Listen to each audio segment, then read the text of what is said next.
কেমন আছো? সকাল সকাল আমি চলে গেলাম মায়ের মন্দিরে পুজো দিতে। তোমরা ভাববা হঠাৎ করে কালকে রাত্রে আমার বান্ধবী বললো, কি রে পুজো দিতে যাবি? মঙ্গলবার আছে, কেন যাবো না, চল। বলে বেরিয়ে পড়লাম। কি সুন্দর ওয়েদার, কিন্তু কিছুক্ষণ পর দেখছি যে রাস্তায় জ্যাম। কিছুটা পথ হাঁটলাম, পূজা আমরা দ্বিতীয় নম্বরে পেলাম। একটু সেজন্য ওয়েট করতে হলো, ঠাকুরমশাই চলে আসবে কিছুক্ষণের মধ্যে। মাকে দর্শন করে দাও, মা মনস্কামনা তোমাদের সবারই মনোবাসনা পূর্ণ করুক, আর আমার ভিউয়ার্সদের ভালো রাখুক। দেখো পিছনে কত ভিড় হয়েছে, কত লোক উপস্থিত।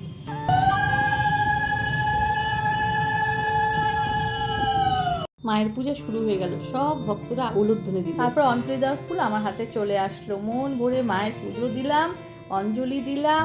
তারপরে আমার তো ভিডিও করার কেউ না, আমি যেমন পারছি ভিডিও করছি। আমি জানি আমার বন্ধুরা সব আমার ভিডিও দেখবে। মন প্রাণ দিয়ে মাকে ডাকলাম। তারপরে পুজো হয়ে গেলে কি শান্তি লাগে না? দেখো টিকাও পরা হয়ে গেল। এখন বাড়ির পথে রওনা দিচ্ছি। বন্ধুরা তোমরা ভালো থেকো, আর ওয়েদারটা দারুণ ছিল। বাই বন্ধুরা।